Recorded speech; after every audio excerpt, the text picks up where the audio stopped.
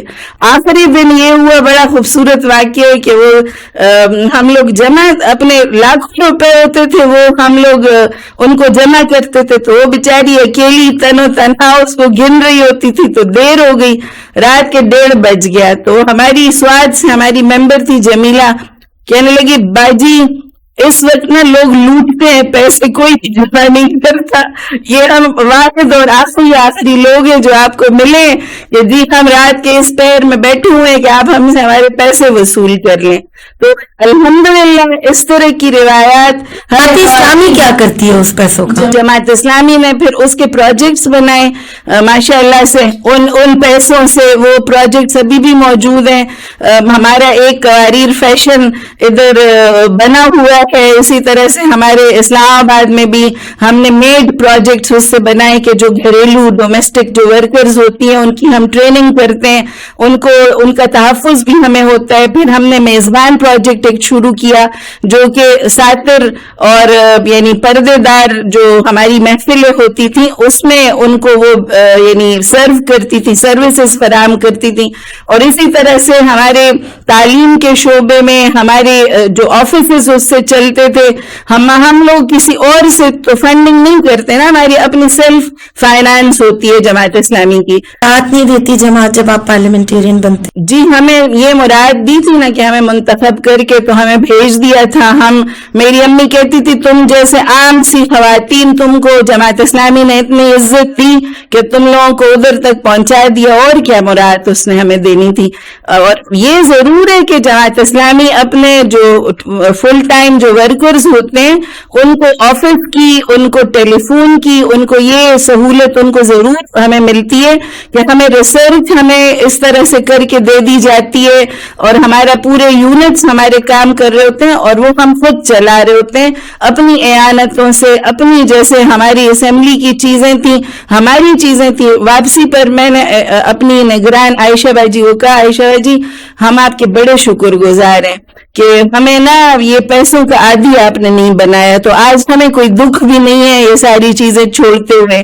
جو لوگ ان ساری چیزوں کو اپنے اوپر خرچ کرتے ہیں یا پھر کرپشن کرتے ہیں تو وہ تو جب یہ چیزیں ان سے رہ جاتی ہیں تو پھر تو بہت زیادہ دکھی ہوتے ہوں گے کہ یہ ساری چیزیں ان سے چھوٹ رہی ہیں.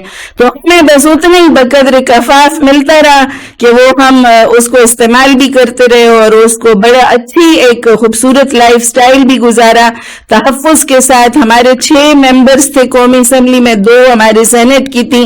ہم 8 کے 8 لوگ ایک جیسے خاندان ہوتا ہے اور ایک فیملی ہوتی ہے, ہم اس طرح سے گئے. تو اس لیے میں آپ سب سے کہتی ہوں کہ آپ ہمیں ووٹ دیں. لوگ پہلے کہتے تھے جی جماعت اسلامی والے ووٹ نہیں مانگتے. میں آج آپ سے کھل کے کہتی ہوں کہ آپ جماعت اسلامی کو ووٹ دیں تاکہ آپ کو کرپٹ قیادت بھی نہ ملے, تاکہ آپ کا ملک بھی محفوظ رہے, تاکہ آپ کے ساری جو مہنگائی ہے, جو کرپشن ہے, جو ظلم ہے, جو جبر ہے, اس سب سے آپ تب محفوظ رہیں گے جب آپ ووٹ دیں گے ہمیں. اور جب آپ امین اور امانت دار لوگوں کو ووٹ دیں گے اور وہ جائیں گے ایوانوں میں تو انشاءاللہ آپ کی امنگوں اور آرزوؤں کو بیچیں گے بھی نہیں اور آپ کی امنگوں اور آرزوؤں کا سودا بھی نہیں کریں گے. ڈاکٹر صاحب اس کا مطلب ہے کہ پاکستانی خاتون کو بھی سیاسی شعور دینے کی ضرورت ہے, تو کیا آپ اس محاذ پہ بھی کام کر رہی ہیں؟ جی میں آپ کو یہی تو بتا رہی ہوں کہ اسی محاذ پہ ہی تو ہلکے خواتین لگے ہوئے ہیں. ہم دین اور سیاست کو اصل میں الگ الگ سمجھتے نہیں ہیں. ہم کہتے ہیں جدا ہوتی سیاست سے تو رہ جاتی ہے چنگیزی. ہم اس کو ایک شعبہ ہی سمجھتے ہیں. سیاست جو ہے وہ دین کے استحکام کا ایک شعبہ ہے. خود حضور نبی کریم صلی اللہ علیہ وسلم سب سے بڑے سیاستدان تھے. ان کی سنت کی روشنی میں ہم آپ معاشرے سے اپیل کرتے ہیں کہ جو آپ پھر بعد میں روتے ہیں کہ اس نے یہ کیا, اس نے سارا خزانہ لوٹ لیا, اس نے فلاں کو سارا باہر لے گیا پیسہ, اس نے یہ گن مچایا, تو آپ ان ساری چیزوں سے تب بچیں گے جب آپ ووٹ صحیح لوگوں کو دیں گے. اس لیے آپ اپنے ووٹ کا استعمال صحیح سے کریں, اور جہاں کہیں پہ بھی ترازو کا نشان لگے تو کسی کے بھی اس پہ چلے جائیں, کسی کی گاڑی پہ چلی جائیں, کسی کا کھانا کھا لیں, لیکن جا کے ووٹ صرف ترازو کے اوپر لگے. آپ کی فروٹفل گفتگو سے مزہ آیا, اور آپ کے بہت زیادہ شکر گزار بھی ہیں کہ آپ نے قیمتی وقت میں سے ہمیں وقت دیا, اور امید رکھتے ہیں کہ انشاءاللہ آئندہ بھی آپ اسی طرح ہمارے کارنر میں بہت شکریہ ہمارے ساتھ شامل. مجھے بھی بہت مزہ آیا.